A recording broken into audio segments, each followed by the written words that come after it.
एक साधु ने एक कुत्ते से कहा, तू है तो बहुत वफादार, परंतु तेरे में 3 कमियां हैं। नंबर 1, तू पेशाब हमेशा दीवार पर ही करता है।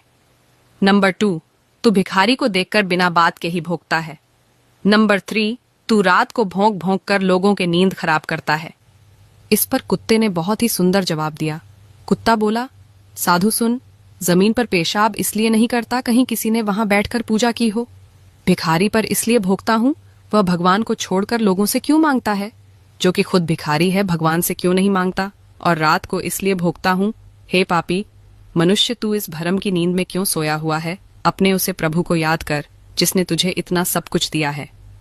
आपको यह कहानी कैसी लगी कमेंट में जरूर बताएं और साथ में पेज को फॉलो जरूर कर लें।